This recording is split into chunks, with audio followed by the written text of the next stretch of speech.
देखिए, जैसे मैंने प्रीवियस लेक्चर में बताया था, आप जब पेपर राइटिंग स्टार्ट करते हैं, पेपर लिखना स्टार्ट करते हैं, तो बेसिकली सबसे पहले क्या होता है, आपका टाइटल होता है। टाइटल आप लिखेंगे, अगर इंग्लिश में लिखते हैं आप टाइटल, तो जो आपका टाइटल है, उसके हर वर्ड का, जैसे यहाँ पे आपके जितने भी वर्ड हैं, उसका जो फर्स्ट लेटर होता है, वो हमेशा क्या होता है आप लोगों का, कैपिटल में होता है। ठीक है, ये इसमें क्या किया मैंने, इसे कैपिटल में लिखी है। ठीक है, और ये हमेशा इसकी जो अलाइनमेंट रहती है वो हमेशा सेंटर में रहती है। ठीक है, इसकी लेफ्ट या राइट ऐसा आप अलाइनमेंट नहीं देंगे, चाहे आप हिंदी में दें चाहे आप इंग्लिश में दें। ठीक है, ये बिल्कुल सेंटर में रहता है।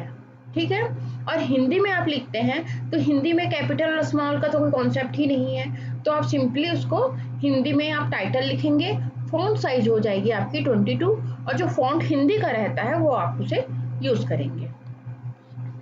ठीक है, ये बोल्ड नहीं होता, आपका जो टाइटल है वो बोल्ड नहीं होता, और जब भी आप पेपर बनाएंगे तो सिर्फ वो जो उसका फॉन्ट रहेगा वो ब्लैक कलर में रहेगा। ठीक है, उसके बाद आपका सेकंड स्टेप आता है आपके ऑथर्स। ठीक है, तो ऑथर्स का रोल ये है कि वो भी क्या रहता है, आपका सेंटर अलाइनमेंट में रहता है, जैसे मैंने प्रीवियस आपको लेक्चर में बताया है। तो जो उसके लिखना है, पहला क्या रहता है, आपका नाम रहेगा, क्योंकि आप पीएचडी कर रहे हैं, पेपर आपने लिखा है, तो हमेशा क्या रहेगा, आपका फर्स्ट नाम रहेगा। सेकंड, आपके गाइड का नाम रहेगा, आपका नाम हो जाएगा। उसके बाद आपका डिपार्टमेंट क्या है, पीएचडी स्कॉलर नहीं लिखना है, गाइड वर्ड यूज नहीं करना है, सिर्फ आपको क्या बताना है, अपना department, department of computer science, department of history, department of chemistry, department of biotechnology, XYZ जो भी होता है, डिपार्टमेंट ऑफ एजुकेशन। ठीक है, ऐसा लिखना है। सेकंड लिखना है आपका और आपके गाइड का यूनिवर्सिटी कौन सा है। ठीक है, तो जैसे मैंने लिखा है, तो आप लोगों का भी क्या होगा, भारतीय विश्वविद्यालय दुर्ग प्लस उसका पिन कोड। ये पिन कोड मैंने रैंडम डाला है, मैं एग्जैक्टली मुझे नहीं पता है यहाँ का भी पिन कोड, इसलिए मैंने यहाँ पे एक रफली दे दिया है। ठीक है, तो सबसे पहला क्या आएगा, आपका जो टाइटल आएगा। ठीक है, टाइटल आपको ब्लैक लेटर में लिखना है, और क्या करना है आप लोगों को, बोल्ड में नहीं होगा, इंग्लिश में लिखेंगे तो पहला वर्ड जो रहेगा आपका कैपिटल रहेगा, बाकी स्मॉल रहेंगे, प्लस सेंटर अलाइनमेंट रहेगा। देन उसके बाद आता है ऑथर। ऑथर में आपको क्या लिखना है, डेजिग्नेशन किसी की नहीं लिखनी है। हाँ, अगर उस जनरल में डेजिग्नेशन अलाउ करता है तो आप देख लीजिए, तो डेजिग्नेशन लिखना है। बाकी आपको असिस्टेंट प्रोफेसर, स्कॉलर ऑफ ये नहीं लिखना है। हमेशा क्या आएगा, आपका फर्स्ट आएगा, आपका नाम आएगा, देन आपका डिपार्टमेंट आएगा, देन आपकी यूनिवर्सिटी का नाम आएगा, देन ईमेल आईडी बहुत ज़्यादा इंपॉर्टेंट है। बिना ईमेल आईडी के आप कभी भी पेपर सबमिट नहीं करेंगे। क्लियर है, अगर जिनकी ईमेल आईडी नहीं बनी है वो अपनी ईमेल आईडी बना लें, क्योंकि जो जनरल्स होते हैं अभी, क्योंकि हम कंप्यूटर साइंस पढ़ रहे हैं, आप लोगों को भी लग रहा होगा पहले कंप्यूटर साइंस नहीं होता था, अभी कंप्यूटर साइंस क्यों हुई। वैसे ही क्या होता है, जब हम कम्युनिकेट करते हैं किसी जनरल से, अपना पेपर डालते हैं, ठीक है, तो क्या होता है कि वो जो भी कम्युनिकेशन होता है हमारे बीच या उस जनरल के बीच, वो किसके थ्रू होता है, आपके ईमेल आईडी से। ठीक है, अगर उन्होंने रिव्यू के लिए भेजा है तो आपके पास मेल आएगा, एक्सेप्ट हुआ तो मेल आएगा, और उसमें आपका जो रिजेक्ट हुआ तो मेल आएगा। ठीक है, उसके बाद ये होता है कि कई सारी चीजें होती है जो वो क्या करते हैं, आपको मेल के थ्रू कम्युनिकेट करते हैं। तो ईमेल आईडी बहुत इंपॉर्टेंट है, जब भी आप लिखेंगे तो लास्ट में अपनी ईमेल आईडी लिखेंगे। क्लियर है, और आप लोगों का जो नाम लिखते हैं आप, है ना, ये देखिए यहाँ पे मैंने नहीं, यहाँ पे कोई डेजिग्नेशन नहीं कि डॉक्टर सपना सिंह, ऐसा नहीं, सिंपल नाम रहता है। ठीक है, और यहाँ डिपार्टमेंट से लेके आपकी ईमेल आईडी तक का ये वाला जो क्या रहता है, इटैलिक रहता है।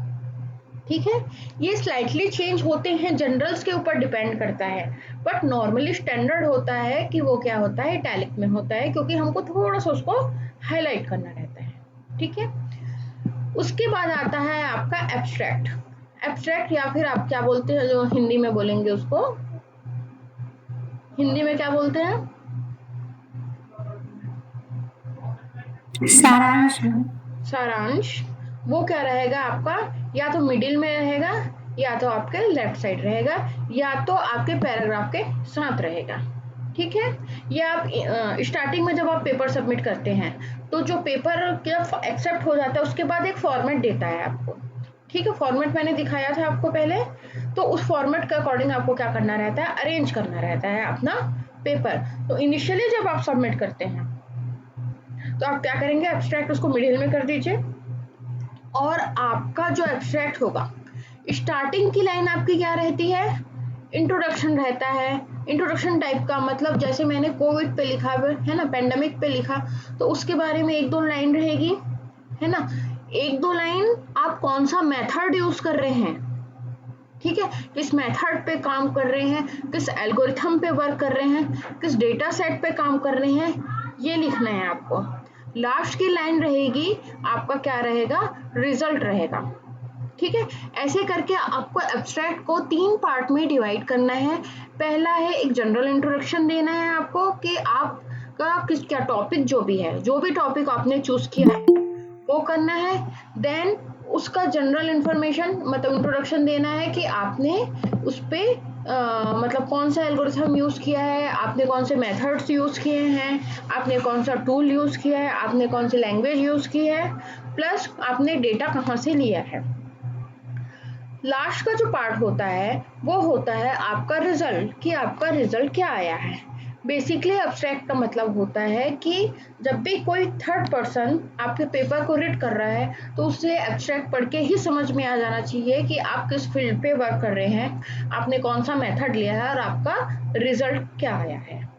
ठीक है, ये होता है मैम आपका एब्स्ट्रैक्ट मतलब प्रस्तावना होती है ना, सारांश नहीं होता है? हिंदी में प्रस्तावना, मैं मुझे नहीं पता मैम क्या होता है। प्रस्तावना बोलते हैं ना। नहीं, सारांश ही होता है मैडम। इंट्रोडक्शन सारांश ही होता प्रस्तावना कहेंगे, है। मैंने कल अच्छा अच्छा गलती अच्छा। से बोल दिया था। क्या होता है मैम, प्रस्तावना होता है कि क्या होता है, सारांश ही होता है मैडम। सारांश प्रस्तावना, होता है। इंट्रोडक्शन, इंट्रोडक्शन को प्रस्तावना बोलते हैं। अच्छा, ठीक है, तो ये हो गया आपका वो ये पार्ट। सारांश मतलब समरी होता है, समरी।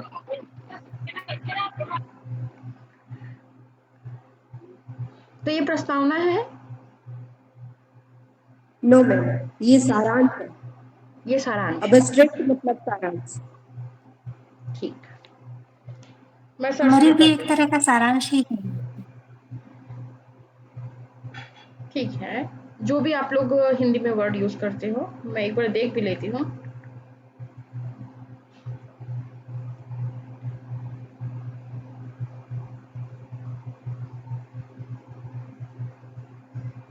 सार, निराकार, संक्षेप, सारांश ही होगा शायद, है ना। सार का फुल फॉर्म सारांश होता है, निराकार, है ना। तो देखिए आपने सारांश लिखा, सारांश में ये आएगा कि आपने थोड़ा सा उसके बारे में बताएंगे कि आपका एरिया क्या है जिसमें आप अपना पेपर लिख रहे हैं। देन उसके बारे में आप मेथड क्या यूज कर रहे हैं, आप क्या उसमें उससे रिलेटेड खोज कर रहे हैं, ये आपका रहेगा। और लास्ट में क्या रहेगा, आप लोगों को क्या रिजल्ट मिला उससे। ठीक है, इस रिसर्च पेपर को लिखने का क्या बोला जाता है, इसे रिसर्च पेपर बोला जाता है। मतलब आपने कुछ रिसर्च किया है और रिसर्च करने के बाद आपको कुछ आउटपुट मिलता है तो वो आप लास्ट में 3 लाइन लिखेंगे। ये मैंने रफली एक आप लोगों को सिर्फ एक फॉर्मेट बना के बता रही हूँ। ठीक है, तो ये होता है, इसका जो आपकी लिमिटेशंस है 200 टू 250 होनी चाहिए, ना तो 200 भी चलेगा आपको, 200 टू 250। 250 से बेटर है कि अब 250 तक के या 200 तक का कर लीजिए, उससे ज़्यादा भी मत करिए, उससे कम भी मत करिए। ठीक है, बाकी आप क्या कर लीजिए, एक बार थोड़ा सा जो आपके जनरल में जो चलता है वो देख लीजिए। बट नॉर्मली स्टैंडर्ड साइज ये सभी के में यही होता है कि 200 टू 250 आपका क्या होगा, एब्स्ट्रैक्ट की साइज होगी। आपको काउंट करने की जरूरत नहीं है, सिंपली आप क्या करिए, उसको सेलेक्ट कर लीजिए। सेलेक्ट करने के बाद ये देखिए मेरा पॉइंटर कहाँ जा रहा है, वहाँ 139 ऑफ 170। तो जो 139 है ये आपका क्या है, एब्स्ट्रैक्ट बता रहा है इसमें कितने वर्ड है। आउट ऑफ 170 मतलब किसको काउंट कर रहा है वो, बिहेवियर से लेके ये जो मैंने इनकी आईडी बताई है ना, वहां तक के वो क्या बता रहा है, ये पूरे पेज में कितने वर्ड लिखे हुए हैं 170। अब जहां मैं सेलेक्ट करती हूँ, अभी देखिए ये बिल्कुल हाइड हो गया, यहाँ सिर्फ 170 बता रहा है। जैसे ही मैं इसको सेलेक्ट करूंगी, ये मैंने सेलेक्ट किया, अब इसने बता रहा है 139, यहाँ पे दिख रहा है आप लोगों को, ठीक है। तो ऐसा आपको काउंट नहीं करना है, बस आप सेलेक्ट कर लीजिए उतना। तो 200 to 250 अगर आपका आ रहा है तो फिर आपका एब्स्ट्रैक्ट, ऐसा नहीं है कि जबरदस्ती उसमें आप ऐड कर रहे हैं, थोड़ा बहुत कम भी हो रहा है तो चलेगा, ठीक है। बट कोई भी चीज़ बहुत ज़्यादा मतलब लिंक से हटके नहीं होनी चाहिए आपकी, ठीक है, क्योंकि जो फर्स्ट इंप्रेशन होता है वो आपके एब्स्ट्रैक्ट से होता है। जब भी कोई आपका पेपर रेट करना स्टार्ट करेगा तो पहले आपका टाइटल देखेगा, टाइटल उनको इंटरेस्टिंग लगेगा, कुछ डिफरेंट लगेगा, फिर वो क्या करते हैं, एब्स्ट्रैक्ट आपका रेट करते हैं, ठीक है। समझ में आया ये? अब उसके बाद आता है आपको सेकंड पार्ट जो आता है वो इंट्रोडक्शन आता है, ठीक है। मैं अभी एक पेपर ले लेती हूँ रैंडम, और उसमें से मैं सिर्फ क्या कर रही हूँ आपको बता देती हूँ, ठीक है, क्योंकि अभी मैं पेपर लिखना स्टार्ट करूंगी तो बहुत टाइम लग जाएगा। इसमें कुछ डाउट है आप लोगों को? No ma'am.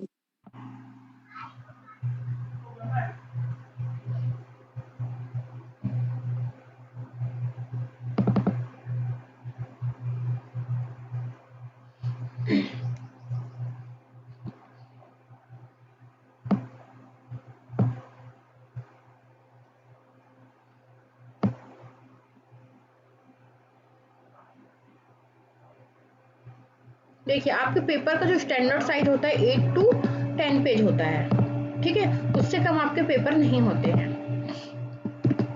अगर किसी के वो पेपर कम है, लेंथ कम है, तो या तो लेटर हो सकता है, वो 3 पेज या 4 पेज का अगर आपको दिख रहा हो तो क्या होता है, वो लेटर होता है।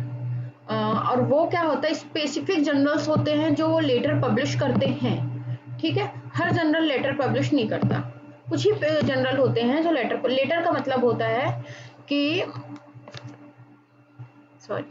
लेटर का मतलब ये होता है कि जो आप मतलब बहुत ही शॉर्ट में आपको कुछ रिसर्च प्रपोजल आपको बताना होता है, ठीक है। अब देखिए इसका और इसका कोई लिंक नहीं है, बस मैंने कॉपी पेस्ट किया है अभी, तो वो मैं आपको बता रही हूँ उसमें कुछ इंपॉर्टेंट। तो नंबरिंग जहाँ से आपकी स्टार्ट होती है वो कहाँ से होती है, आपकी इंट्रोडक्शन से, ठीक है। एब्स्ट्रैक्ट में जाएंगे आप, सारांश में जाएंगे, इसकी नंबरिंग हमको नहीं देनी है, ठीक है, इसमें कोई नंबर नहीं होता है। और जहां से आपका नंबरिंग स्टार्ट आपको नंबर देना रहता है वो होता है इंट्रोडक्शन से, ठीक है। तो इंट्रोडक्शन आप शॉर्ट में भी लिख सकते हैं, आप स्मॉल में भी लिख सकते हैं, कैपिटल में भी लिख सकते हैं, ठीक है। उसके बाद जब आप इंट्रोडक्शन देते हैं तो बेसिकली उसमें होता ये है कि आप पहले तो जो उससे रिलेटेड वर्क है, जो आप वर्क करने जा रहे हैं, उसकी पूरी डिटेल आप किसमें देते हैं, इंट्रोडक्शन देते हैं। फिर क्या होता है कि इंट्रोडक्शन पार्ट में आपको उससे रिलेटेड वर्क जो भी हुए हैं, ठीक है, वो आपको साइटेशन के साथ देना है। जिस इंट्रोडक्शन में आप साइटेशन नहीं दे रहे हैं उसमें आपको कमेंट्स आ जाएंगे कि आपने इंट्रोडक्शन में साइटेशन नहीं दी है, क्योंकि कोई भी इंट्रोडक्शन जब आप देते हैं तो मतलब ये होता है कि आपने कुछ पेपर पढ़े हैं, कुछ पेपर पढ़ने के बाद आप क्या दे रहे हैं उसके बारे में एक्सप्लेन कर रहे हैं डिटेल में। आया समझ में? इंट्रोडक्शन का बेसिक पार्ट ये है कि आप जो रिसर्च कर रहे हैं, जो आपका पेपर है, उससे रिलेटेड आपको डिटेल में लिखना है, उसमें क्या करना है, उसके बाद एक पैराग्राफ आपको उसके बारे में लिखना है, फिर क्या करना है, उससे रिलेटेड जितने भी वर्क हुए हैं जितना आपको देना है, ठीक है। तो आपको साइटेशन के साथ ही इंट्रोडक्शन होता है, बिना साइटेशन के इंट्रोडक्शन नहीं होता, ठीक है। इंट्रोडक्शन की कोई लिमिट नहीं है, ठीक है। ऐसा नहीं है जैसे एब्स्ट्रैक्ट की आपकी लिमिट थी 200 to 250 थी, वैसे ही इंट्रोडक्शन की आपकी लिमिट नहीं है, उसमें वर्ड में उसको काउंट नहीं किया जाता, ठीक है। साइटेशन देना बहुत इंपॉर्टेंट है आपका। एक पैराग्राफ आप क्या करने जा रहे हैं वो होता है, उसके बाद उससे रिलेटेड वर्क होता है, ठीक है। जैसे मैं बोलूंगी कि मैंने भारतीय विश्वविद्यालय में मैंने सपोज कोई रिसर्च किया पीएचडी स्कॉलर्स पे, तो मैं क्या करूंगी, पहले इंट्रोडक्शन दूंगी कि भारतीय यूनिवर्सिटी क्या है, वहाँ मैं क्या करती हूँ, या फिर मैं वहाँ क्या करने जा रही हूँ। और दूसरी चीज़ ये होती है कि वहाँ इतने स्कॉलर्स हैं, ये हैं वो हैं। अब मैं उनकी क्या देख रही हूँ, उन पे रिसर्च कर रही हूँ, या फिर किसी स्कूल पे, पर्टिकुलर स्कूल पे आप रिसर्च कर रहे हैं कि आपके जो बेसिकली बोला जाए कि हाई स्कूल, एक छत्तीसगढ़ का हाई स्कूल और दिल्ली का गवर्नमेंट स्कूल, दोनों में डिफरेंस है। अब दोनों में डिफरेंस क्यों है, आप वहाँ भी विजिट करते हैं, आप यहाँ भी विजिट करते हैं, तो आप क्या बताएंगे कि हम ये जो है रिसर्च करते हैं जो रिसर्च कर रहे हैं कि हमने उस स्कूल में क्यों विजिट किया, हमने ये टॉपिक क्यों चूज किया, हम क्या क्या उसके बारे में समझते हैं, हम क्या करते हैं। तो ये हम जस्ट इंट्रोडक्शन हम क्या देंगे अपने बारे में, मतलब अपने रिसर्च के बारे में कि हम क्यों कर रहे हैं ये, वो इंट्रोडक्शन देंगे। उसके बाद क्या होगा, उससे रिलेटेड जो वर्क होगा आपका, ठीक है, वो आप क्या करते जाएंगे, साइटेशन के साथ बताते जाएंगे। वो एक फ्लो में होना चाहिए, ठीक है। अब आप पहले छत्तीसगढ़ स्कूल के बारे में बता रहे हैं। छत्तीसगढ़ स्कूल में पहले आप छत्तीसगढ़ के इंट्रोडक्शन देंगे, छत्तीसगढ़ ये है, छत्तीसगढ़ ऐसा है, छत्तीसगढ़ में इतने स्कूल हैं, इतने हाई स्कूल हैं, इतने मिडिल स्कूल हैं, ये आपने बता दिया। फिर आप बोलेंगे कि उसके बाद आप डायरेक्ट दूसरे स्कूल से थोड़ा सा कंपेयर करेंगे कि यहाँ इंग्लिश मीडियम भी स्कूल है ना, एक्सवाइजेड। एक फ्लो में होना चाहिए। सडनली ऐसा नहीं है कि छत्तीसगढ़, हम छत्तीसगढ़ में ये है, इतने स्कूल है, राजस्थान में क्यों ऐसे हैं, ये नहीं होना चाहिए। जब आप किसी चीज के बारे में बता रहे हैं, वो पूरे फ्लो में होना चाहिए, ब्रेक नहीं होना चाहिए। और जब आप अपनी बात उस पर्टिकुलर टॉपिक से रिलेटेड कर लेते हैं, देन आप क्या करेंगे, पैराग्राफ चेंज करेंगे। पैराग्राफ चेंज करने के बाद आप दूसरा से रिलेटेड, फिर आप दिल्ली के स्कूल की बात करेंगे या फिर राजस्थान के स्कूल की बात करेंगे, ठीक है। सडनली एकदम अचानक से ऐसा नहीं लगेगा कि हम क्या देख रहे हैं, ये वाली मूवी देख रहे हैं, अचानक से हमने क्या किया, सपोज हम RRR देख रहे हैं, अचानक से हमने क्या कर दिया, कश्मीर फाइल्स की बातें करनी चालू कर दी। ये होता है कि ऐसा होता है कि आप मूवी की बात कर रहे हैं, आप बता रहे हैं स्टोरी बढ़िया कि आपने RRR देखी, बहुत अच्छी मूवी है, साउथ की मूवी है, नेक्स्ट वाइजर, सडनली आप उधर गए कि आपने कश्मीर फाइल देखी है। कश्मीर फाइल का जो एक्टर ऐसा है, एक्ट्रेस ऐसी है। वही आपका रिसर्च पेपर में भी होता है। आपका जो फ्लो चला आ रहा है, ठीक है, वो फ्लो बिल्कुल स्मूथ चलना चाहिए। अगर आपको लगता है वो टॉपिक आपका खत्म हो गया, आपके पास कंटेंट नहीं है, देन आप क्या करेंगे, पैराग्राफ चेंज करके दूसरा टॉपिक लेंगे, ठीक है। ये होता है आपके इंट्रोडक्शन में। दूसरी बात, जब भी आप कोई पेपर लिखना स्टार्ट करते हैं, तो क्या होता है,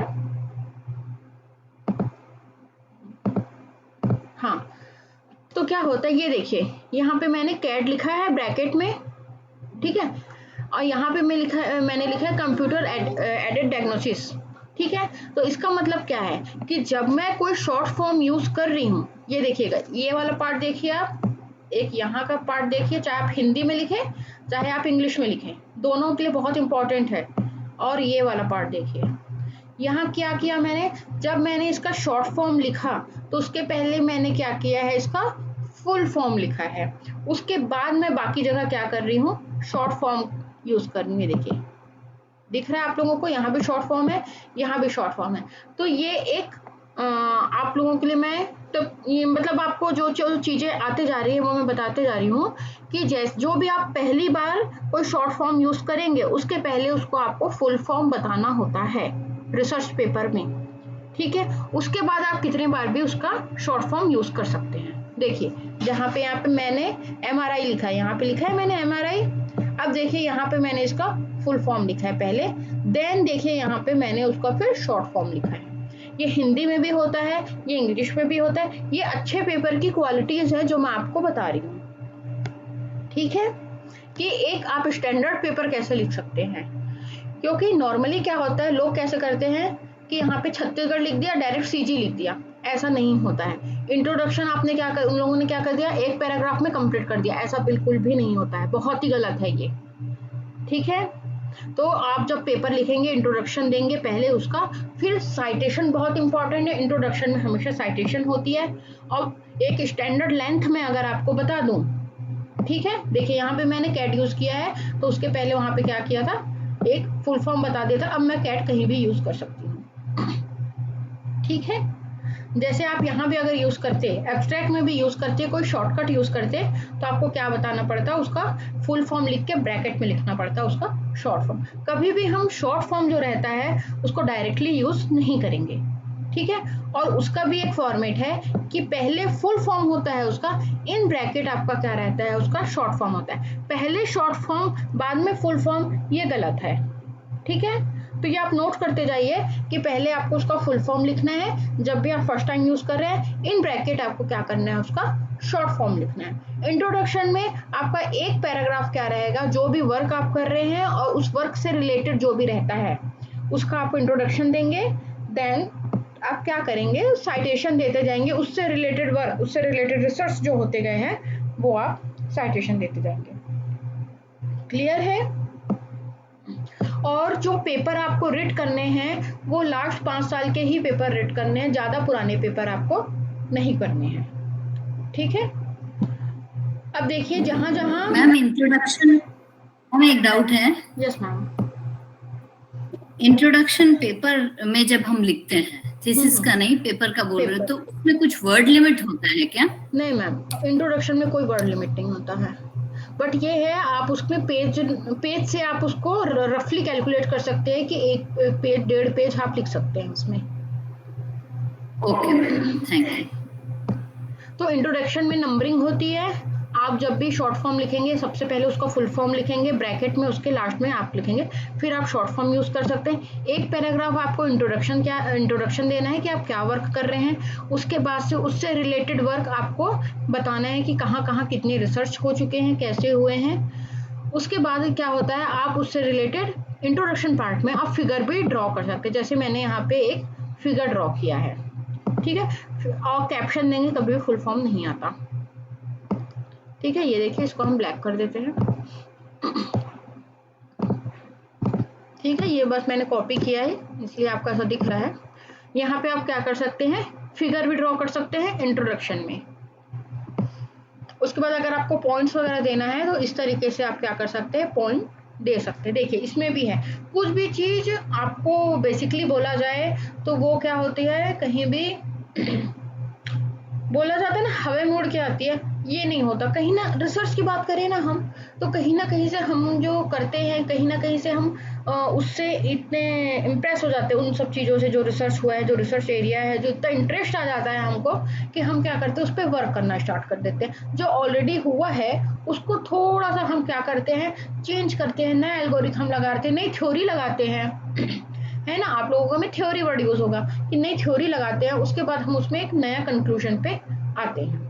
ठीक है, तो ऐसा जब आप फिगर देंगे हैं, इंट्रोडक्शन में भी क्या कर सकते हैं, आप फिगर दे सकते हैं और आप इसको कैप्शन देना बहुत इंपॉर्टेंट है। ठीक है, ठीक है। उसके बाद क्या होता है कि जब आप इंट्रोडक्शन दे रहे हैं उसके में जो मैं आपको अपना पेपर एक शो कर देती है, तो बहुत रफ था।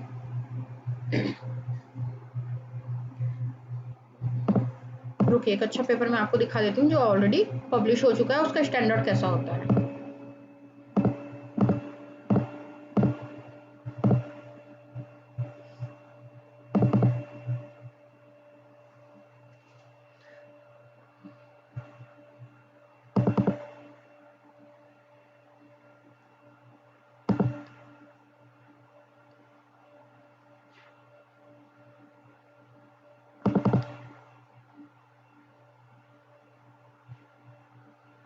लेटर वगैरह मैं भी आपको शो नहीं कर रही हूँ, ठीक है।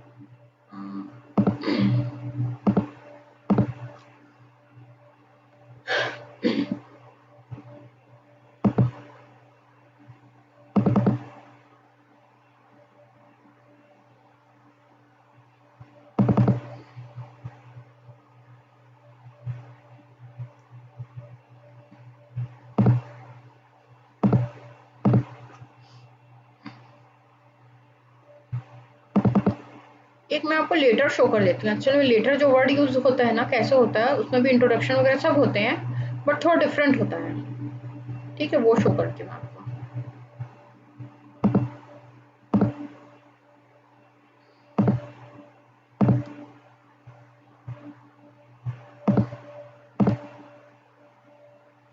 ये दिख रहा है पेपर आपको?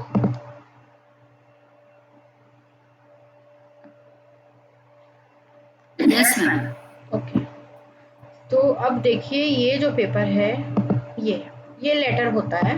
इसका फॉर्मेट जैसा था उसके अकॉर्डिंग हम लोगों ने क्या दी है, साइटेशन दी है। ये पब्लिश्ड पेपर है इसलिए मैं आपको बता रही हूँ। तो देखिए जैसे मैं उसमें बता रही थी, यहाँ पे हम साइटेशन देते हैं। जब ये पेपर पब्लिश हुआ, स्टार्टिंग में हमने कैसे किया था, जैसे मैंने आपको बताया था वैसा किया था। पब्लिश होने के बाद क्या होता है, एक्सेप्ट होने के बाद, बेसिकली बोला जाए एक्सेप्ट, वो अपना एक फॉर्मेट देते हैं। उस फॉर्मेट में हमको क्या करना रहता है, अपना पेपर सेट करना रहता है। तो उनका फॉर्मेट ऐसा था।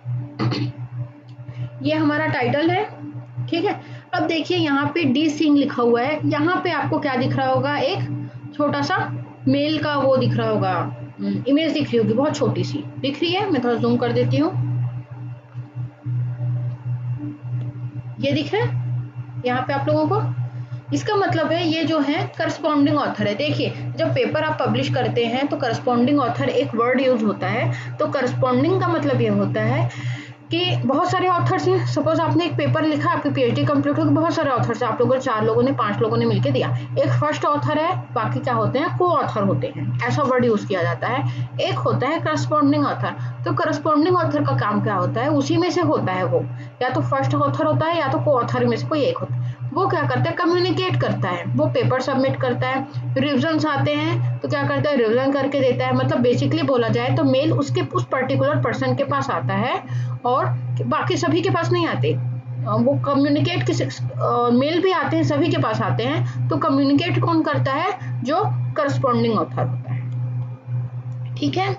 तो ये जो आईआईटी में जो पेपर पब्लिश हुआ था हमारा, उसमें करस्पॉन्डिंग ऑथर कौन थे, डी सिंह, मतलब दीपक सिंह जो मेरे गाइड थे वो थे। उसके फॉर्मेट के अकॉर्डिंग ही ये क्या बना, ये आपका पेपर बना है, ठीक है। तो ये एब्स्ट्रैक्ट है। इसने यहाँ पे क्या किया कि सिर्फ एक पैराग्राफ लिखना है, यहाँ पे एब्स्ट्रैक्ट नहीं लिखना है। इसलिए मैं आपको बोल रही हूँ कि हर जनरल का फॉर्मेट जो होता है वो अलग अलग होता है, ठीक है। वहीं मैं अगर आपको दूसरा पेपर शो करूंगी तो वहां क्या रहेगा, एब्स्ट्रैक्ट रहेगा, ठीक है। तो मैं आपको पूरी स्क्रीन ही शेयर कर देती हूँ, उस पर कई सारे पेपर आपको शो हो जाएंगे। डिफरेंस भी आपको समझ में आ जाएगा कि पेपर कैसे कैसे होते हैं और किस टाइप के होते हैं।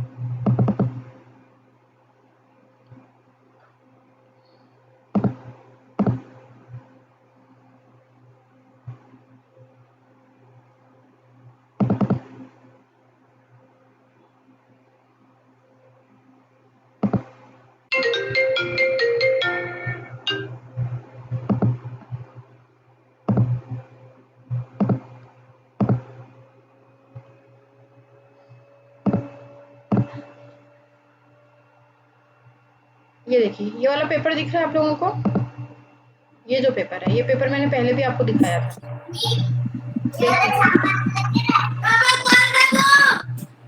ये जो पेपर है इसमें देखिएगा, ये इसका फॉर्मेट बिल्कुल अलग दिख रहा होगा आपको। ये ब्लू कलर में है, बाकी ब्लैक है, और मैंने कहा था कि ब्लैक में ही होता है, ठीक है। तो ये IEEE एक्सेस का फॉर्मेट है।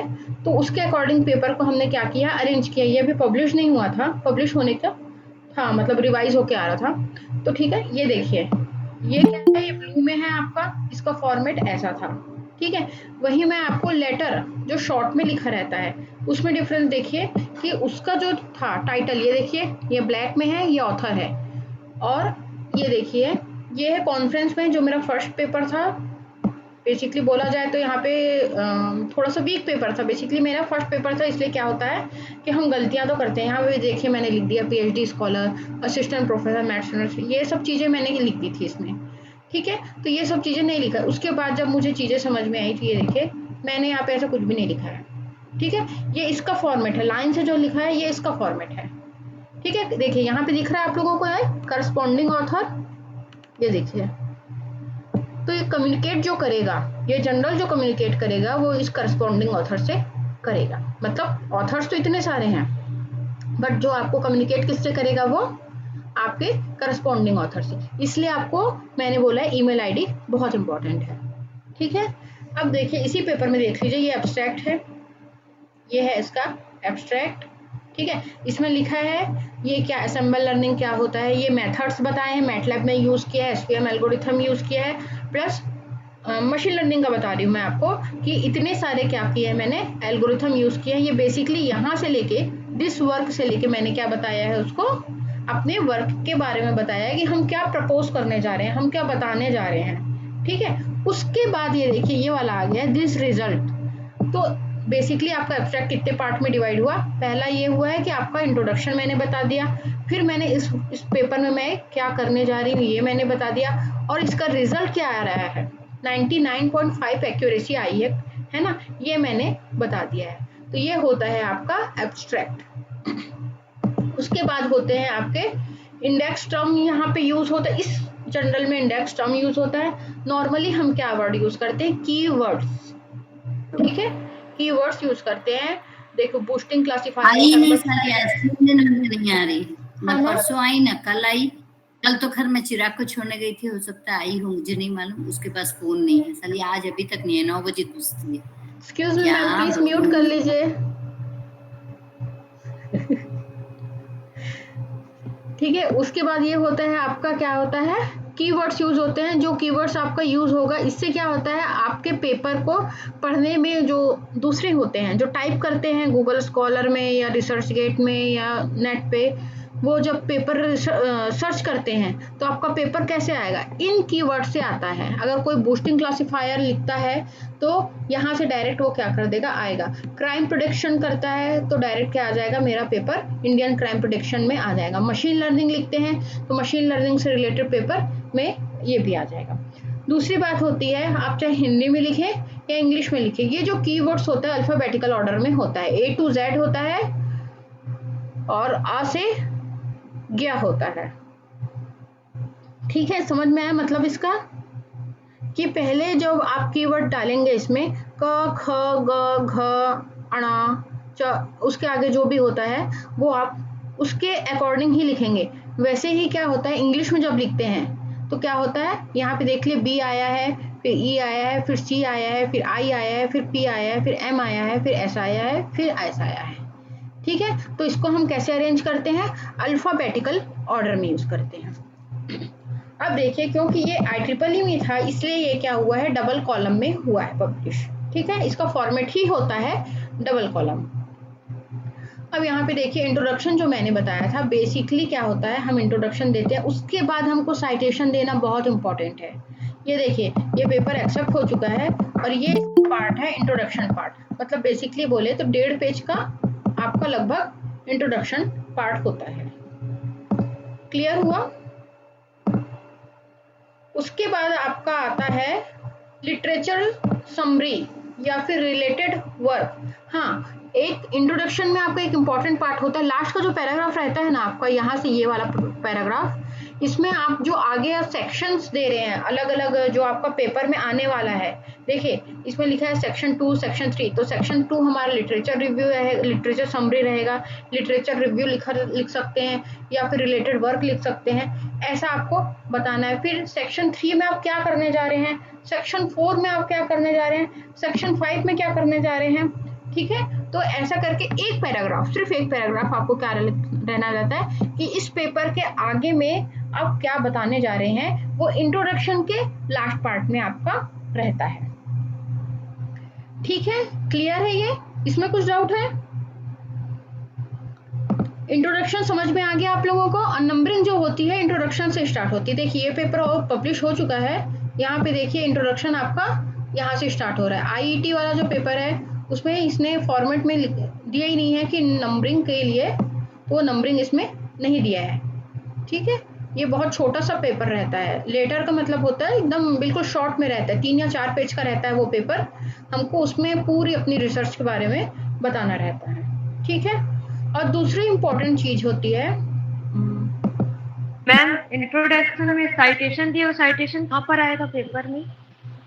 मैम साइटेशन जब आप इंट्रोडक्शन लिखना स्टार्ट करते हैं ना तो आपको साइटेशन देना रहता है। स्टार्टिंग के आप फर्स्ट पैराग्राफ में एक साइटेशन कम से कम दे दीजिए, क्योंकि नॉर्मली क्वेरी आती है कि आपने जो इंट्रोडक्शन पार्ट है उसमें ही आपने अपने मन से लिखा है कि आपने कुछ पेपर पढ़ा नहीं और आपने सिर्फ लिख दिया है, ऐसा होता है। तो हमको एक क्रेडिट देना रहता है कि नहीं, हमने पढ़ा है और हमने साइटेशन दी है। ये देखिए, इस कोई भी आप पेपर मेरा देख लीजिए जो पब्लिश हो चुका है, वही पेपर मैं आपको दिखा रही हूँ। ये वाला देख लिए, इसमें आपका क्या है साइटेशन, यहाँ पे 1 2 3 दिख रहा है ना, IEEE फॉर्मेट में है। सॉरी, वो मैंने क्लिक किया ना तो डायरेक्ट नीचे चला गया। ये देखिए यहाँ पे साइटेशन दिया हुआ है, यहाँ पे साइटेशन दिया हुआ है, देखिए यहाँ पे साइटेशन दिया हुआ है। वैसे ही आपका इसमें भी यहाँ पे साइटेशन दिया हुआ है, यहाँ पे साइटेशन दिया हुआ है, यहाँ पे साइटेशन दिया हुआ है।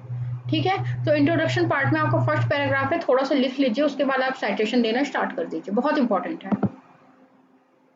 ये मेरा फर्स्ट पेपर था, तो मैंने इसमें भी दिया है इंट्रोडक्शन में, यहाँ पे देखिए, यहाँ पे भी मैंने साइटेशन दी हुई है। ठीक है,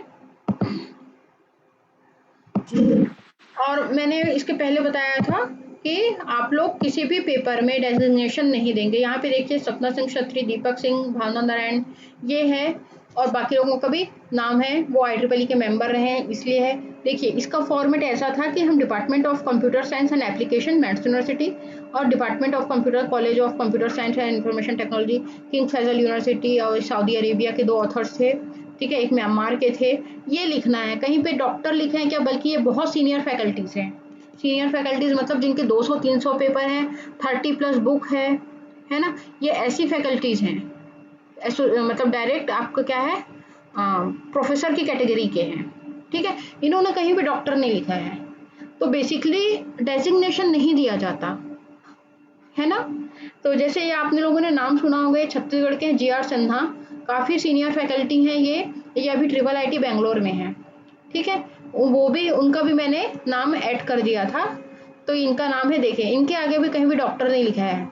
ठीक है, और ये हैं सुरभि भाटिया, ये भी किंग फैजल यूनिवर्सिटी है, सऊदी अरेबिया की बहुत बड़ी यूनिवर्सिटी है, इनके भी पेपर 200+ हैं, तो इनका भी क्या लिखा है, आगे डॉक्टर नहीं लिखा है।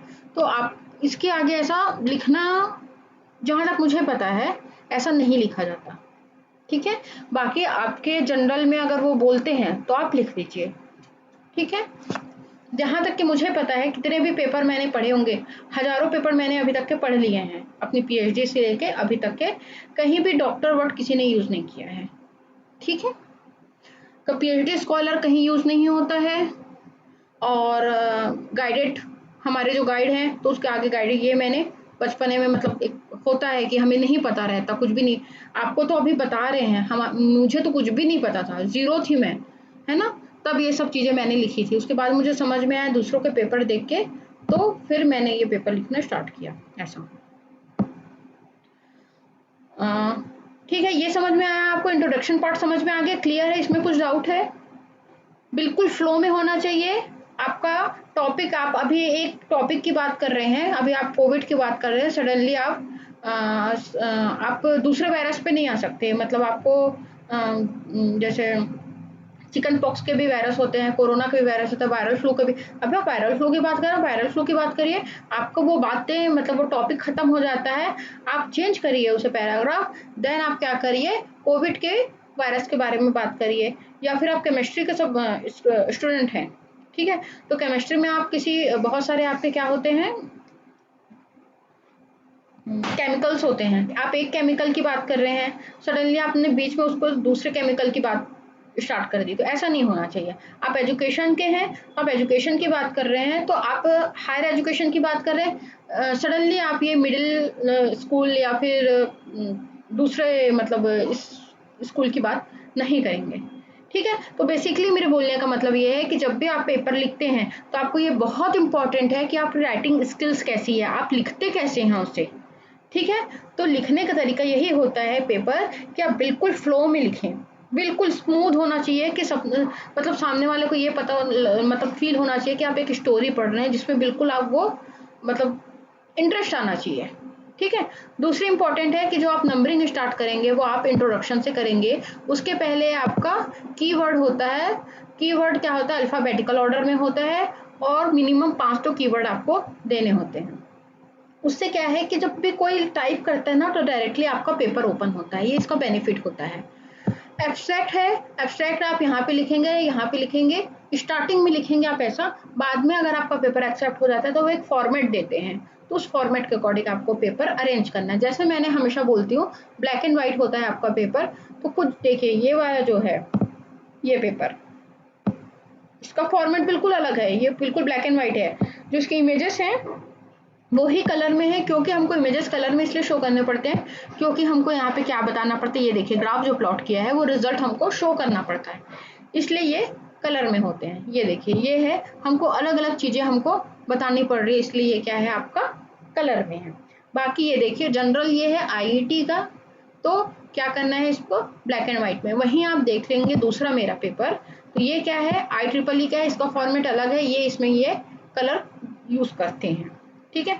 वही है IJCRT, ये दूसरा था, सिर्फ कॉन्फ्रेंस पेपर था, फर्स्ट पेपर था, तो ये भी मैंने इसको क्या लिखा है ब्लैक एंड व्हाइट में लिखा है। बट जो ग्राफ मतलब ये बोलना चाहिए फिगर है, फिगर आपका किस में होना चाहिए, कलर में होना चाहिए, क्योंकि उससे आपको क्या होता है रिजल्ट पता चलता है आपको, ठीक है।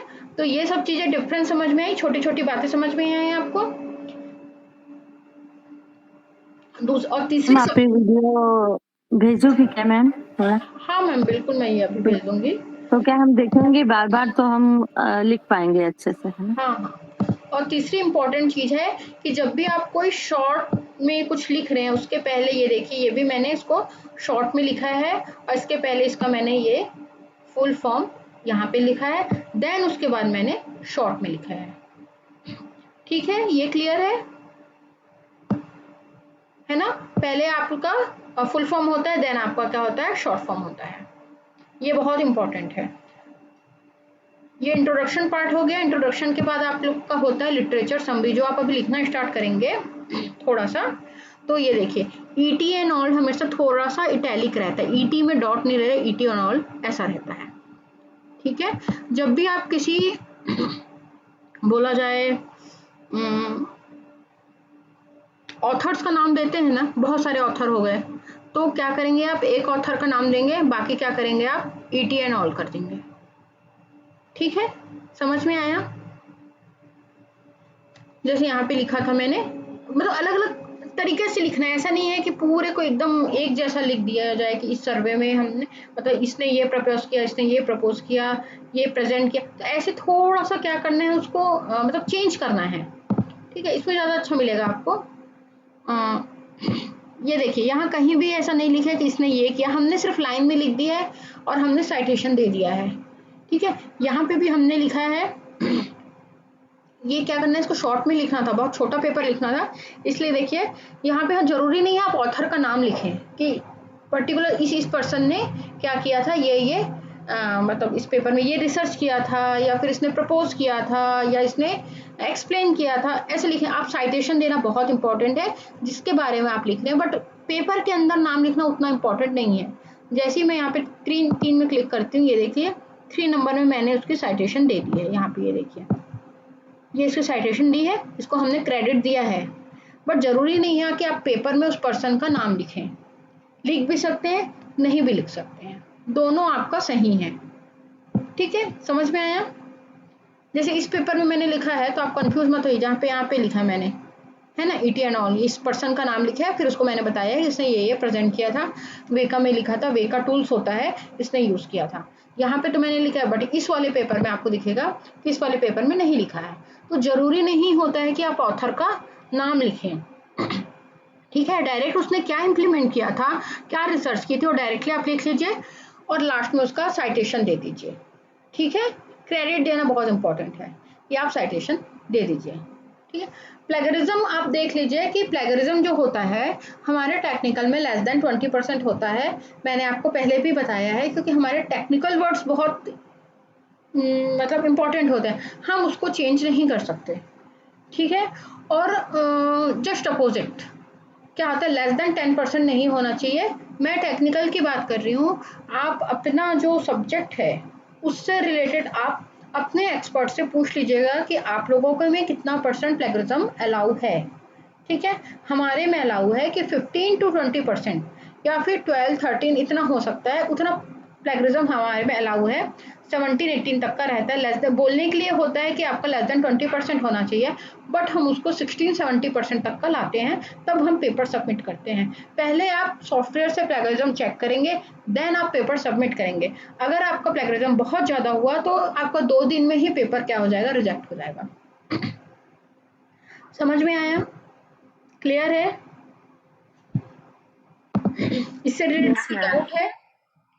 अब देखिए यहाँ यस पे मैम। इंट्रोडक्शन लिखा, सेकंड पॉइंट देखिए यहाँ पे मैंने नंबरिंग दी है लिटरेचर समरी, है ना। इसके बाद लिटरेचर समरी का मतलब होता है वही लिटरेचर रिव्यू, कि उस पर्टिकुलर टॉपिक में जो हम रिसर्च करने जा रहे हैं उससे रिलेटेड कितने लोगों ने किया है, तो ऐसे कुछ लोगों का हमको क्या करना है, लिटरेचर समरी देना है, इसके लिए कोई ऐसा बहुत बेसिक रूल नहीं होता है, ये मैं आपको इन जनरल बता रही हूँ।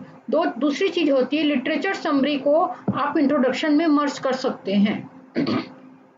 यहाँ अलग से लिखा है, अगर आप चाहें तो इंट्रोडक्शन एंड लिटरेचर रिव्यू करके भी आप लिख सकते हैं। जरूरी नहीं है कि इसको आपको अलग से पॉइंट बनाए और लिटरेचर समरी करके लिखें। देखिए ये वाले पेपर में देखिए इसमें नहीं होगा लिटरेचर समरी। हाँ ये देखिए ये क्या हुआ, डायरेक्ट इंट्रोडक्शन हुआ उसी में, क्योंकि लेटर है उसकी बाउंडेशन थी 3 पेज में ही आपको पेपर देना है, तो यहाँ क्या किया उसी में हमने मर्ज कर दिया। डायरेक्ट यहाँ पे मेथड था कि हमने क्या मेथड्स अप्लाई कर रहे हैं। वहीं पे क्योंकि इसमें बाउंडेशन नहीं थी हमको पेजेस की, हमने क्या किया है लिटरेचर समरी हमने बढ़िया बहुत सारे लिटरेचर समरी एक्सप्लेन किए हैं। ठीक है, ये देख ली बहुत सारा हो गया। उसके बाद हमने क्या किया, जो एक्सपेरिमेंट वर्क करना स्टार्ट किया, तो यहाँ से हमने 3rd पॉइंट दिया एक्सपेरिमेंट। क्या एक्सपेरिमेंट करने जा रहे हैं उसकी छोटा सा हमने एक पैराग्राफ में लिखा।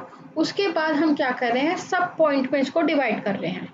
ठीक है, एक्सपेरिमेंट में क्या होता है आपको पूरा डिटेल में बताना रहता है कि आपका, देखिए जैसे इसमें है आप डेटा, जैसे आप एजुकेशन में कर रहे हैं तो एजुकेशन में आप क्या करेंगे, जब तक कि आपके पास डेटा नहीं होगा आप रिसर्च कर पाएंगे क्या, नहीं कर पाएंगे। तो आप डेटा कहाँ से लिया है आपने, वो इम्पोर्टेंट है। तो ये क्या करेंगे आप, डेटा सोर्स आपने ये बता दिया, आगे पीछे भी हो सकता है कोई इशू नहीं है। ठीक है, आपने डेटा के बारे में बताया कि हमने यहाँ से देखिए, जैसे मैंने 2001 से 2015 तक का 15 साल का डेटा लिया है। 60,000 डेटा मेरे केसेस जो हैं वो आए हैं। ठीक है, और उसके बारे में हमने डिटेल लिखा है। ये हमने क्या किया, उस डेटा से रिलेटेड हम क्या कर सकते हैं, ये एक बढ़िया सा ग्राफ आप बना सकते हैं कि भाई ये देखिए कितने % हमारे मर्डर हुए थे। मतलब ये क्योंकि मेरा क्राइम पे था, मैंने क्राइम पे रिसर्च किया है, आर्टिफिशियल इंटेलिजेंस को किसी किया, क्राइम से रिलेट करके लिखा है।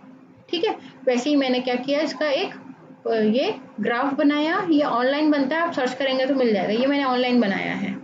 ठीक है, तो इसका ये है कि 2001 का ही है, यहाँ कहाँ कितने मर्डर हुए थे। ठीक है, ये इसका छोटा सा मैंने ग्राफ बना दिया।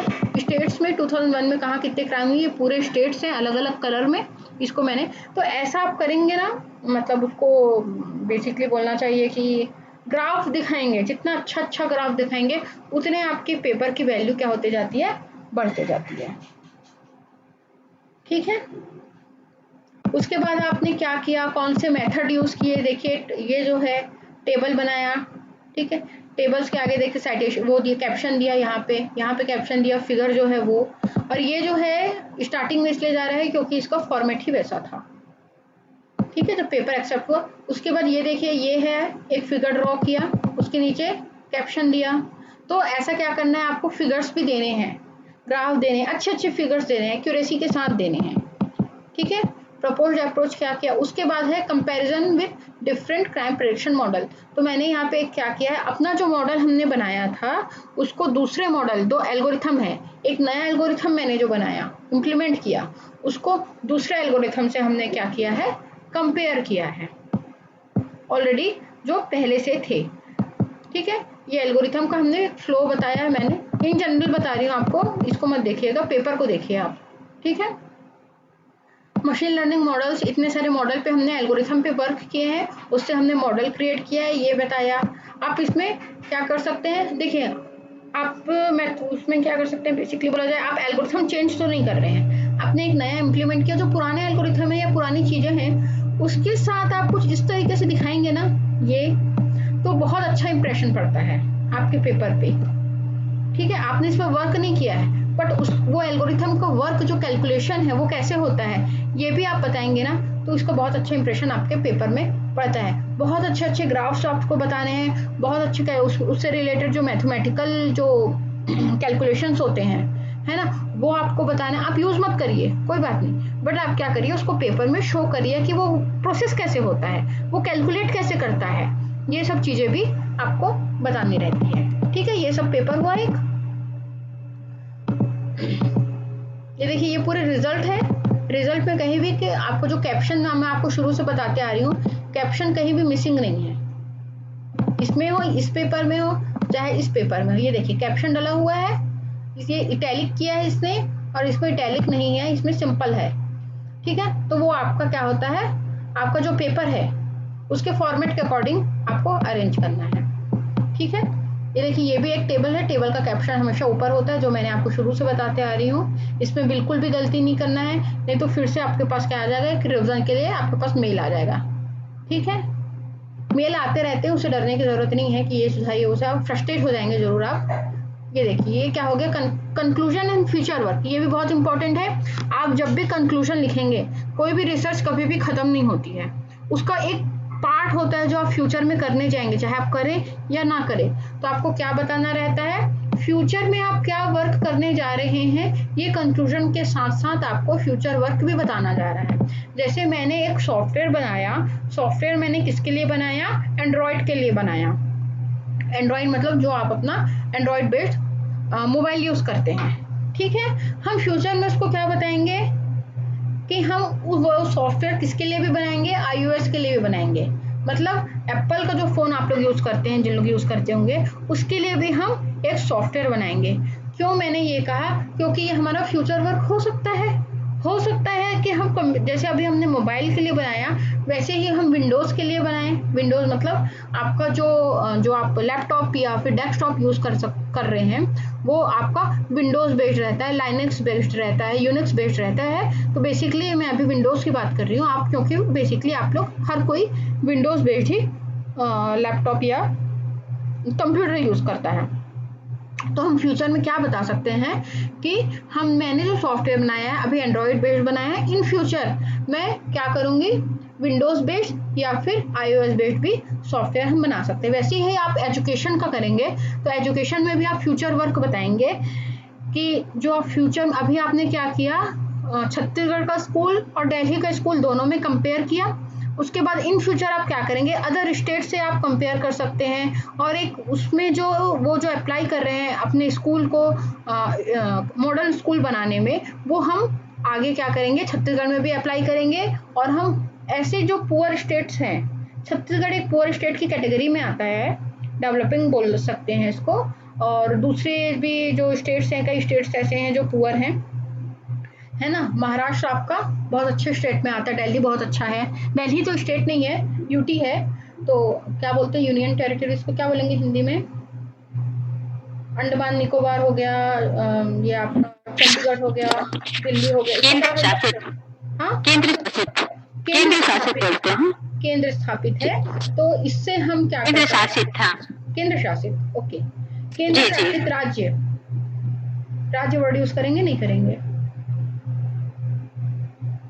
ठीक है, केंद्र शासित प्रदेश, हाँ जो भी है, तो वो हम उससे कंपेयर करेंगे, ये बड़े ही डेवलप्ड है। तो जो पुअर का उसको हम कैसे, इसको हम क्या इकोनॉमिक ग्रोथ कर सकते हैं, भाई हमारा क्यों है पुअर, हमारा क्यों इतना पिछड़ा हुआ है ना। दूसरे स्टेट और भी हम जहाँ गरीबी बहुत ज्यादा है, वो क्यों पिछड़ी, कलकत्ता में गरीबी बहुत ज्यादा है, ठीक है। एजुकेशन के बारे में बात करें, साउथ के जो स्टेट्स है, केरल वगैरह हो गया, केरल सबसे ज्यादा जो उसकी पॉपुलेशन एजुकेटेड है, तो इससे कंपेयर करके हम काफ़ी सारी चीज़ें एजुकेशन में रिसर्च कर सकते हैं, और उसको हम कैसे अपने स्टेट में अप्लाई कर सकते हैं, ये हमारा फ्यूचर वर्क है।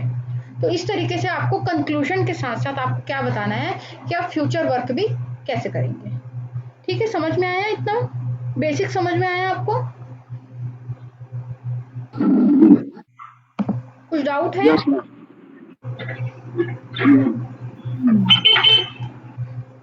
ठीक है, बाकी हम कल आज आपका लेक्चर है, नेक्स्ट लेक्चर है ना आपका आज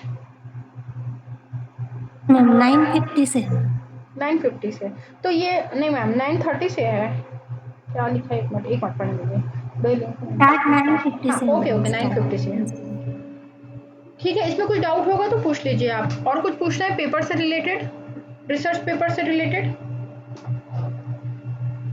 आपका क्या होता है, पहला आपका एब्स्ट्रैक्ट होगा, एब्स्ट्रैक्ट में हम नंबरिंग नहीं देंगे, उसको 3 पार्ट में डिवाइड करेंगे, 3 पार्ट में डिवाइड करेंगे मतलब पैराग्राफ आप चेंज नहीं करेंगे, नंबरिंग आप इंट्रोडक्शन से करेंगे।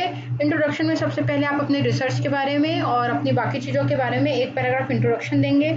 उसके बाद आप क्या करेंगे, अपने जो पेपर से रिलेटेड जो वर्क जहाँ जहाँ दिया है, साइटेशन बहुत इंपॉर्टेंट है। ऐसा पेपर जो सिंपल एक पैराग्राफ में इंट्रोडक्शन खत्म हो जाता है वो पेपर बेसिकली स्टैंडर्ड पेपर नहीं होता है। हमारा इंट्रोडक्शन 1 से 1.5 पेज में होना चाहिए विद साइटेशन।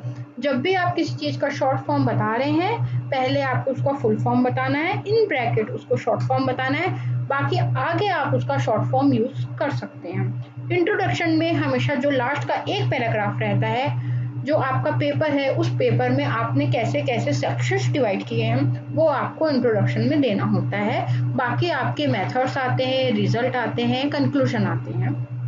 कंक्लूजन के साथ हमेशा आपका फ्यूचर वर्क होना इम्पोर्टेंट है, क्योंकि जहां आपका रिसर्च एंड हो गया तो वो क्या हो जाता है, एक गलत इंप्रेशन पड़ता है। इसके आगे बहुत से रिसर्च हो सकते हैं, आप बहुत मतलब आप जो सोच रहे हैं आगे का भी सोच रहे हैं, ये एक बहुत अच्छा इंप्रेशन डालता है।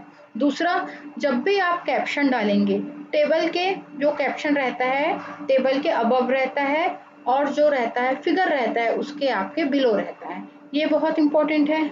दूसरा, आपके पेपर का फ्लो बिल्कुल स्मूथ होना चाहिए, कहीं भी ब्रेक नहीं होना चाहिए। जिस टॉपिक में आप बात कर रहे हैं वो टॉपिक आप कंप्लीट कर लीजिए, उसके बाद आप पैराग्राफ चेंज करके अपने दूसरे टॉपिक या फिर उससे रिलेटेड जो भी आप बातें करनी है वो आप पैराग्राफ चेंज करके करेंगे।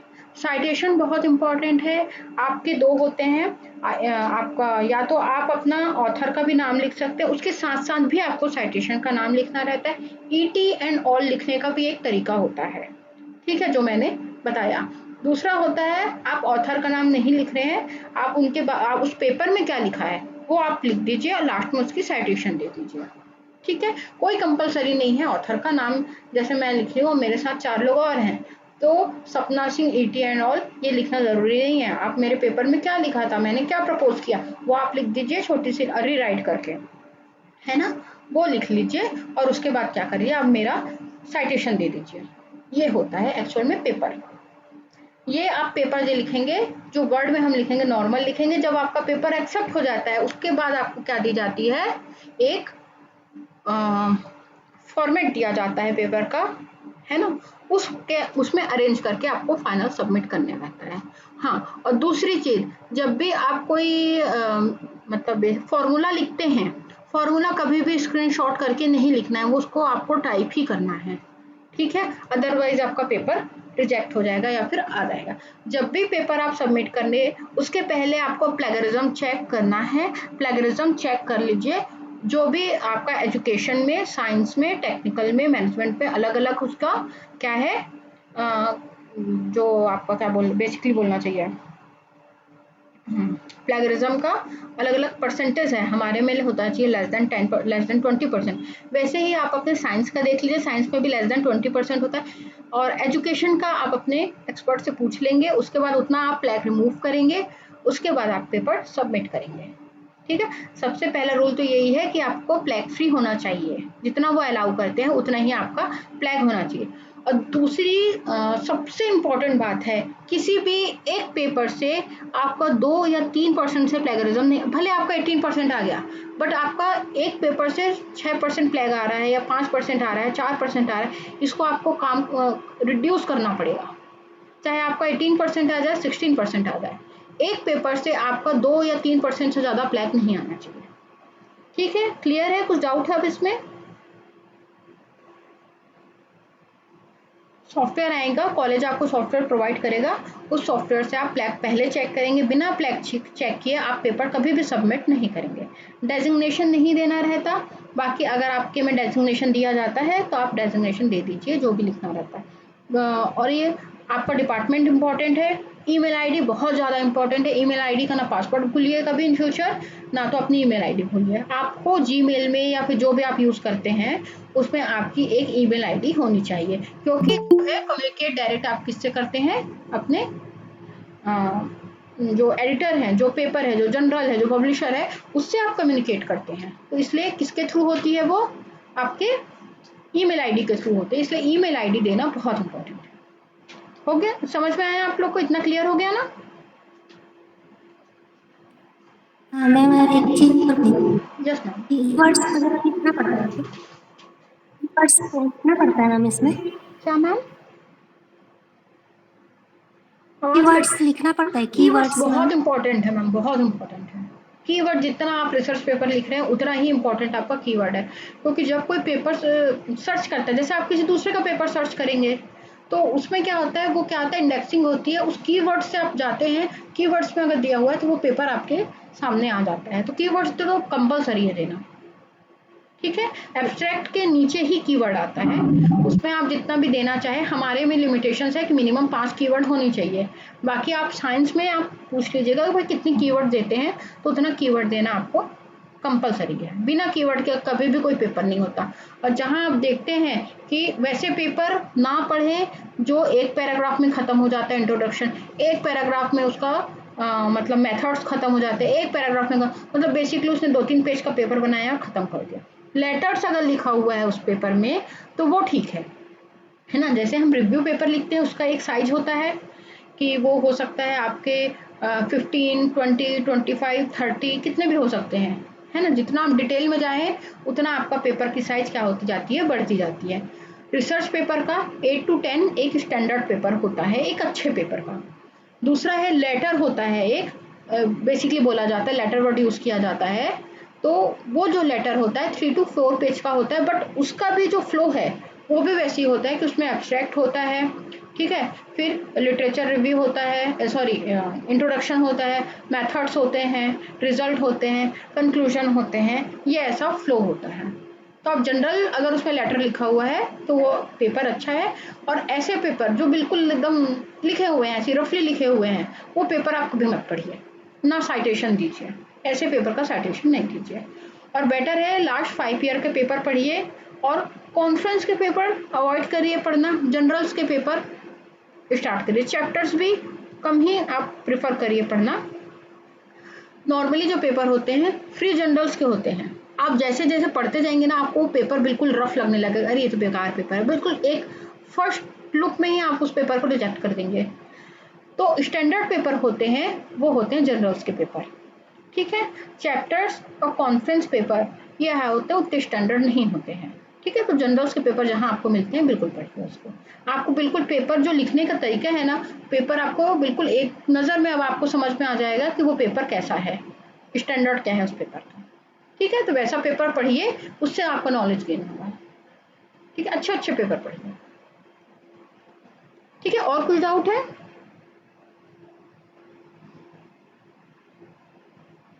मैडम एक डाउट था, हाँ मैम, जैसे जर्नल हम जर्नल में भेजते हैं उसमें लिखा रहता है वो इंटरनेशनल जर्नल है, वो नेशनल जर्नल है, तो क्या वो वाकई में इंटरनेशनल जर्नल होता है? नहीं मैम, ऐसा नहीं होता, लिखते बहुत कुछ हैं, होता कुछ नहीं है। देखिए जैसे यूजीसी लिस्टेड जर्नल्स होते हैं उसमें क्या रहता है, इम्पैक्ट फैक्टर दिया रहता है, बट एक्चुअल में इम्पैक्ट फैक्टर तो कभी यूजीसी और स्कोपस में होता ही नहीं है।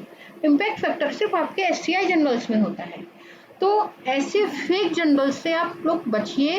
आप लोगों को गवर्नमेंट एक लिस्ट देती है UGC listed journals Q1 Q2, तो वो आप लिस्ट देखिए, ISSN नंबर होता है, उस नंबर से आप क्या कर सकते हैं, पेपर जर्नल सर्च कर सकते हैं। मैडम ISSN नंबर तो यहाँ के लोकल जर्नल्स में भी है, जो हाँ, तो मैम उससे छत्तीसगढ़ का पता चल जाएगा, जो लिस्ट दी रहती है ना उससे पता चल जाएगा कि वो अगर मैच नहीं करता, मैं कभी आपको लाइव दिखाऊंगी, ठीक है, कि कैसे पेपर सर्च करते हैं, तो उससे आप पता कर सकते हैं। फेक जर्नल बिल्कुल अलग दिखेगा, बड़ा डिजाइनिंग रहेगा, उसमें बहुत सारे इंडेक्सिंग दे दी रहेगी कि हमारा मतलब रिसर्च गेट से इंडेक्सिंग है, हमारी गूगल स्कॉलर से है, इससे है, उससे है, बट कुछ भी नहीं रहता है। तो ऐसे फेक जर्नल बहुत सारे रहते हैं, वो बेसिकली उनका मेथड पैसे लेने का, एक उनकी बेसिकली पैसे लेते हैं आपसे, पेपर पब्लिश 1 हफ्ते में पेपर पब्लिश कर देते हैं, है। तो ये पूरा मैडम इम्पैक्ट फैक्टर्स है, जो इम्पैक्ट फैक्टर करके एक आध जर्नल का दिखाता है, वो एग्जैक्टली क्या है, उसका मतलब क्या है? इम्पैक्ट फैक्टर का मतलब होता है मैम एक कैलकुलेशन होता है, वो हर 3 महीने में चेंज होता है। नंबर ऑफ पेपर्स जो पब्लिश हुए divided by number of citation, ये एक फॉर्मूला होता है कि जितने पेपर आप, वो बेसिकली एससीआई में ही होता है, यूजीसी और स्कोपस में नहीं होता है। वो क्या होता है, जितने पेपर पब्लिश हुए उसको कितने लोगों ने साइट किया, जैसे हम लोगों ने ये साइट कर रहे हैं ना, वैसा साइट किया, उससे कैलकुलेशन से वो क्या होता है, एक इम्पैक्ट फैक्टर जनरेट होता है, वो बताता है कि उस पेपर का स्टैंडर्ड कितना है, ठीक है। वो होता है तो इम्पैक्ट। एससीआई के पेपर्स कंपैरेटिवली उसमें परफेक्ट नहीं है, वो आपका यूजीसी और नो मैम, स्कोपस का पेपर अपोजिट बोल रहे हैं आप। एससीआई जो पेपर है सबसे अच्छा जनरल होता है, एससीआई के journals comparative to UGC and क्या वो स्कोपस। एक एससीआई पेपर पब्लिश होने में इम्पैक्ट फैक्टर देता है, यूजीसी और मैडम हम कैसे डिसाइड करेंगे वो अच्छा इम्पैक्ट फैक्टर है या नहीं? एक जर्नल है 4.38 बता रहा है, तो हम कैसे डिसाइड करेंगे उसका इम्पैक्ट फैक्टर अच्छा है या नहीं? वो दिया है ना मैम 4 पॉइंट समथिंग, तो वो अच्छा है। हाँ। देखिए जैसे मैंने आपको ये वाला पेपर मैंने IEEE एक्सेस का दिया, इसका 3 पॉइंट कुछ समथिंग है। वैसे ही मैं आपको आईटी का बताती हूँ, ये मेरा है, इसका इम्पैक्ट फैक्टर है 3 पॉइंट समथिंग कुछ था, आईटी का था 1 पॉइंट समथिंग कुछ था, है ना। तो